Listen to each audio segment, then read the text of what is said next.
Thank you very much.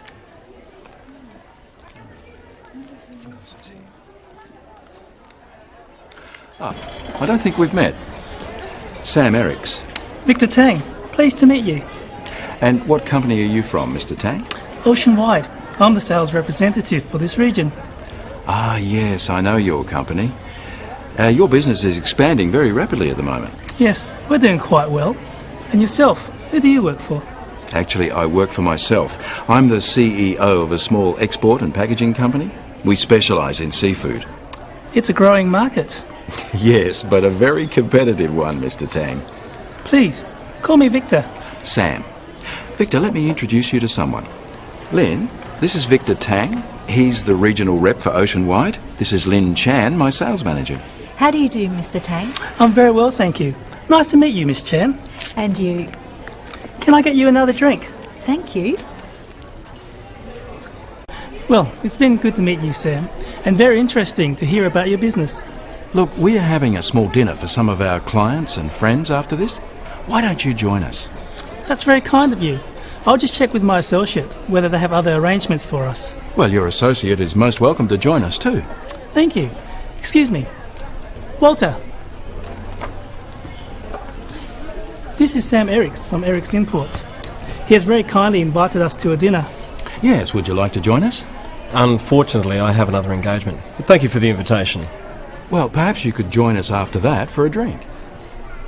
Sounds great. I'll be happy to. Where shall we meet? How about the lounge bar here at about 10?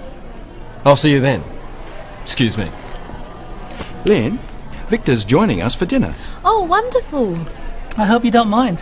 Of course not. You're most welcome. Well, shall we make a move? Would you mind if I just say goodbye to a few people? No problem. We'll see you outside in a few minutes. Okay. Excuse me, is anyone sitting here? No.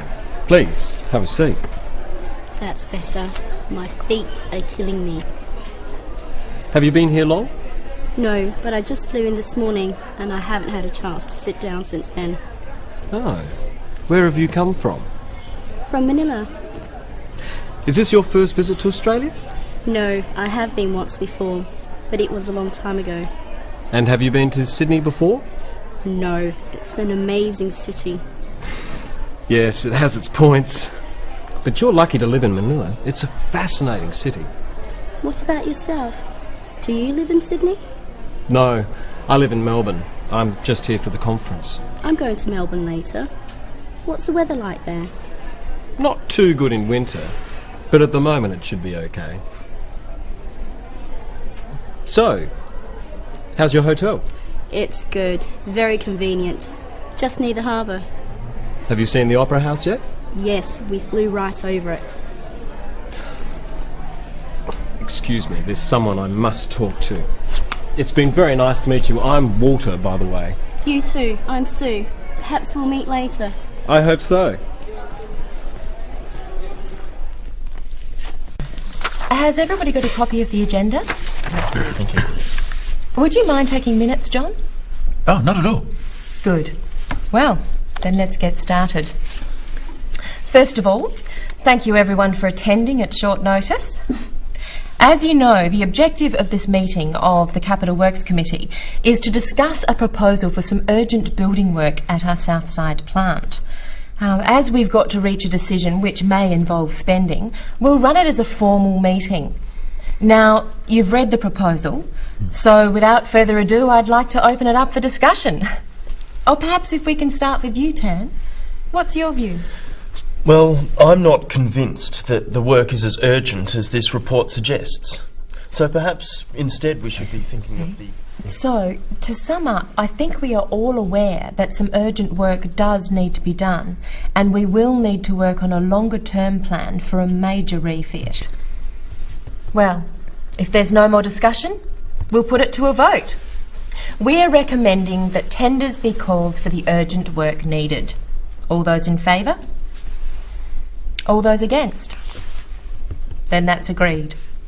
Any other business? Then we'll close the meeting. Thank you, everyone. The next meeting will be in 2 weeks at the same time. Well, I'm not convinced that the work is as urgent as this report suggests. So perhaps we should... Oh, come on. The building is practically falling down. Sorry, Lynn. I don't think Tan had finished. We'll get to you in a minute. Sorry. As I was saying, perhaps we should get a second opinion before we spend any money. Thank you, Tan. What's your opinion, Walter? Well, as far as I'm concerned, it's a question of safety. So I think we should go ahead. Are you suggesting that someone could get hurt? In my opinion, yes. If you ask me, there is a serious risk of an accident. And it's not a recent problem. Are you implying we should have done something earlier? Much earlier. It's a real concern. Hear, hear. In that case, I agree. We should do something now. I think so too. Thank you, Walter. Well, if there's no... Excuse me, Madam Chairperson. Yes, Barbara? What about the problem with parking? There were no places again this morning. Maybe if you got to work on time. All comments through the chair, if you don't mind, Walter. Parking isn't on the agenda for this meeting. Perhaps you could suggest it for our next meeting, Barbara. Well, if there's no more discussion, we'll put it to a vote. Hear, hear. Okay, right. Now, we're looking at the options for handling our online orders. They're going through the roof, and frankly, the lead time for delivery is blowing out. We need to improve our performance in this area. Any suggestions? Well, as I see it, we have three options. The obvious one is to employ more people to do the job. Another alternative is to automate the system more, cut down on the physical handling. And the third option? We could outsource. What are the pros and cons? Well, looking at increasing staff versus automation, we have to consider the cost. Automating has a higher capital cost than putting on more staff. On the other hand, employing more people is more expensive over a long term. If we keep growing, it'll cost more in the long run. How likely is it that we'll see continued growth? I'd say it's a certainty. Oh, I'd say a high probability. Nothing certain in business. So what about the third option? Outsourcing. It does take the problem off our hands, but we lose contact with our customers. What about the bottom line? Outsourcing is the cheapest option and the easiest in the short term. But if we want to keep the operation in-house, the best option is automating our system. The only downside is we're taking a risk that our business will keep growing. Which we hope it will. We certainly do. Today we're looking at our new widget plant being built at Southside. I've asked Barbara to report on progress and bring us up to date and up to speed. Barbara. Thanks, Denise.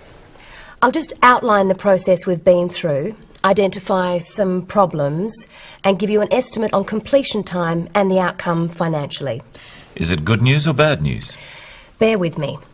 Now, if you recall, after a feasibility study, we put the project out to tender 18 months ago and selected EasyBuild as our project manager. Work commenced about 15 months ago and it's been progressing to schedule until recently. What's the problem? Unfortunately, there are three. Firstly, there's been a delay in materials, specifically steel, because of industrial issues at the suppliers. Secondly, we've lost days due to the weather. And finally, there's been a resulting cost blowout. So what are we going to do?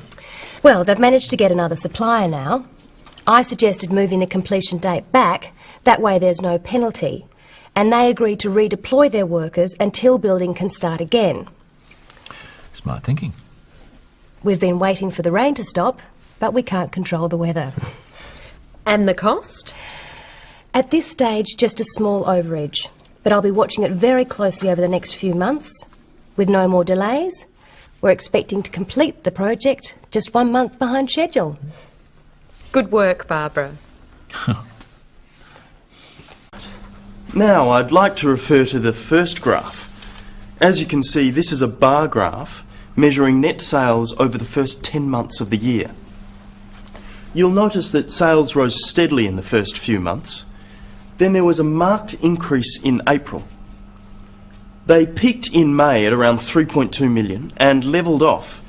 Then there was a dramatic drop in the following month, followed by a significant increase in August And this trend has continued up until the present. What was the reason for the sudden drop in July? This was mainly due to a drop-off in air conditioner sales, so it's a seasonal effect. Could it be a consequence of the negative effect of the interest rate rise? Possibly. Now, if I could draw your attention to this next diagram, this is a line graph of sales. The blue line represents air conditioner sales, the red line shows heaters. As you'll note, air conditioner sales dropped steadily from January to July, bottoming out then, while heater sales experienced a sharp increase from March to June, then dropped markedly from June to July, then declined through to September with a pronounced drop in October. Does this explain the fluctuation in total sales? Largely. If we look at this pie diagram, you can see that air conditioners and heaters together represent more than half of our total sales, but they vary seasonally, while other appliances are fairly steady through the year. Well, we can't sell air conditioners when it's cold. What's the solution? Export to Europe and America. Easier said than done. Today, I'm going to look at the results of our customer survey. First, I'll go through the survey questions, then summarise the results, and finally, I'll outline the conclusions. After that, there'll be time for questions and discussion. So, let's start with the survey questions. Turning to the results, as you can see from the diagram, most people decided what to buy when they saw the product at the showroom. About 1/3 made their decision based on what the salesperson said. The others knew what they wanted to buy already. Most of those made their decision on the recommendation of a friend. Only a few said they relied on advertising. Let's move on to the conclusions. The first one is that it's very important that salespeople on the floor know about our products. Another is that after-sales service is critical. People who experience good after-sales service are more likely to recommend a brand. And finally, advertising. It's expensive, so we need to make sure we're getting results. So, I'd like to end with a summary of what I've looked at today and some recommendations. The figures show that sales are strongly seasonal and that customers depend on good information on the showroom floor. So I'd like to recommend we concentrate on discounting in the off-seasons and spend more time on briefing our sales representatives. That's all I have for now. Are there any questions? You mentioned that the sales figures may also reflect economic trends. Can you expand on that? Well, we are always going to depend on the economy. As I understand it, we can look forward to an improvement this year. Does that answer your question? Are you saying we're in for a period of growth? Well, I'm afraid that's a bit outside my area of expertise, but that's what the papers are suggesting. If you believe it. You suggested that we might be spending too much on advertising. Can you clarify that? It's hard to quantify without better data. Sorry, could you repeat that? We don't have the figures to really know how effective our advertising is. In my experience, you can't do without advertising. Time for one last question? I have one. Yes, John. Is it time for coffee? OK, we'll wrap up now. Thank you for your input, everyone. Thank you. Wilson, can I help you? Yes, this is Lynn Chan from Acme Appliances. I would like to speak to Mr. Wilson if he's available, please. Would that be Mr. Wilson Senior or Mr. Wilson Junior? Mr. Wilson Senior. I'll just see if he's available. Hold the line, please. It's Lynn Chan from Acme. I'm sorry, Mr. Wilson's in a meeting at the moment. May I take a message? Yes, could you ask him to phone me, please? My number is 23115654. I'm sorry, I didn't catch your name. Lin Chan, Acme Appliances. Let me check the number. 23115654. That's right. I'll pass that message on. Thank you. Thanks. Bye.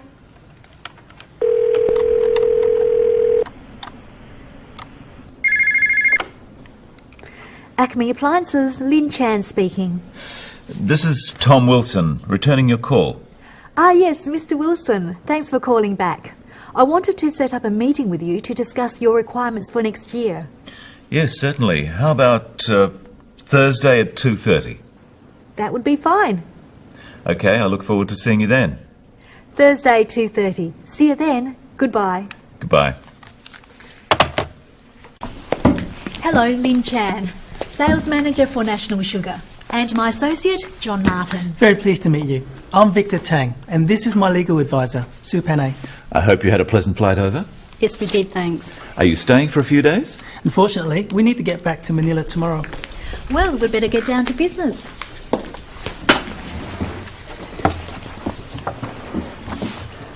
Mr. Tang, to start off with, I just want to say we believe we can offer you a very good deal and come up with a win-win result.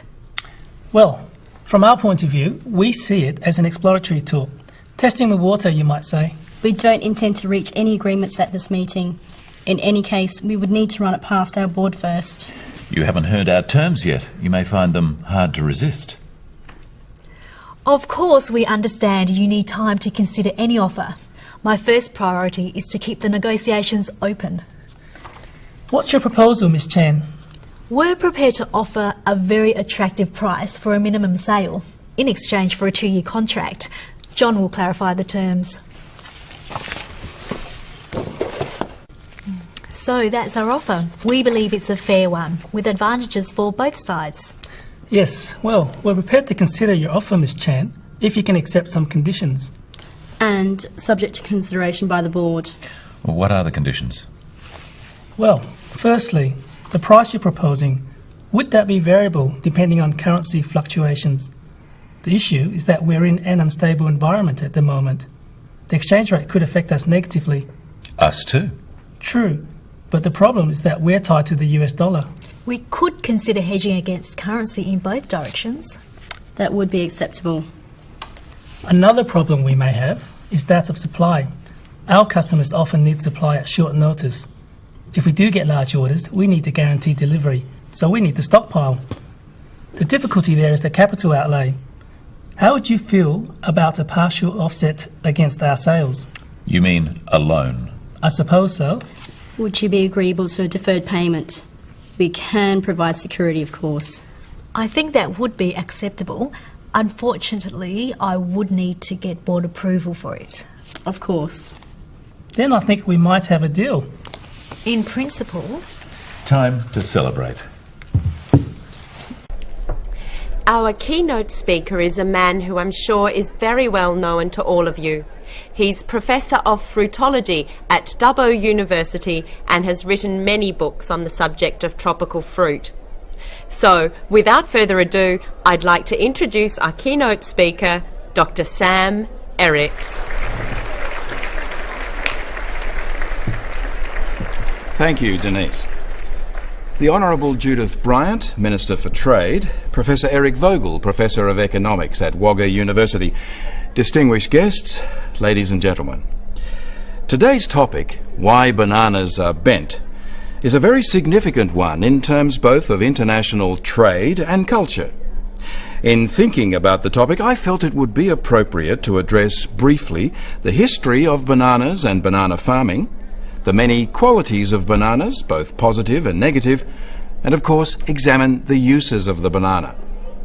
But first, let me tell you a story about a banana. Ladies and gentlemen, I hope I've been able to clear up a few misconceptions and leave you with some new ideas about how we might view bananas in the future. We've seen, in looking at their history, that bananas have a significant role in many cultures. I've also noted their positive nutritional qualities.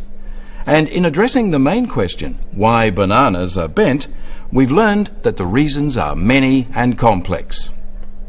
Madam Chair, thank you for the opportunity to address the conference today, and thank you, ladies and gentlemen, for your kind attention.